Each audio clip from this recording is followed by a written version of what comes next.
Hello dear first PUC students, how is your classes are going on? Is it good? Yes, I know some of you may feel difficulties in your first PUC. Why it is so? Yak hige? Because it's a complete different world than SSLC.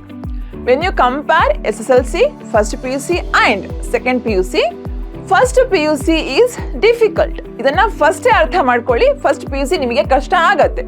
SSLCಯಲ್ಲಿ ನೀವು ಎಷ್ಟೇ marks ತೆಗಿರಿ, but first P you ಸಿಯಲ್ಲಿ ನಿಮಗೆ ಕಷ್ಟ ಆಗೇ ಆಗುತ್ತೆ. Because ಇಲ್ಲಿ ನಿಮಗೆ ಡಿರೈವೇಷನ್ಸ್ ಬರುತ್ತೆ, ಮೆಕ್ಯಾನಿಸಮ್ ಬರುತ್ತೆ, ಲೆಂತಿ ಪ್ರಾಬ್ಲಮ್ಸ್ ಬರುತ್ತೆ, which is new for you ಅಲ್ವಾ? ಅದಕ್ಕೋಸ್ಕರ ನಿಮಗೆ ಕಷ್ಟ ಅನ್ಸತ್ತೆ. ಹಾಗಾದರೆ ನಮಗೆ ಫಸ್ಟ್ ಪಿ ಯು ಸಿ ಈಸಿಯಾಗಿ ಓದ್ಕೋಬೇಕು ಅಥವಾ ನಮಗೆ ಫಸ್ಟ್ ಪಿ ಯು ಸಿಲಿ ಒಳ್ಳೆ ಮಾರ್ಕ್ಸ್ ತೆಗಿಬೇಕು ಅಂತ ಹೇಳಿದ್ರೆ ಏನು ಮಾಡಬೇಕು?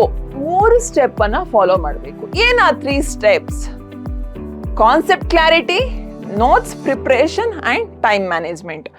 ಈ 3ರಲ್ಲಿ ನೀವು ಎಕ್ಸ್ಪರ್ಟ್ ಆದ್ರಿ ಅಂತ ಹೇಳಿದ್ರೆ ಐ ಆಮ್ ಶೋರ್ ನಿಮಗೆ first P U C easy ಆಗತ್ತೆ. So work on these 3 points. I am sure ಈಗೇನು ನಿಮಗೆ first P U C difficult ಅಂತ ಅನಿಸ್ತಿದೆ, ಹೋಗ್ತಾ ಹೋಗ್ತಾ ನಿಮಗೆ first P U C easy ಆಗ್ತಾ ಹೋಗುತ್ತೆ. So work on these 3 points.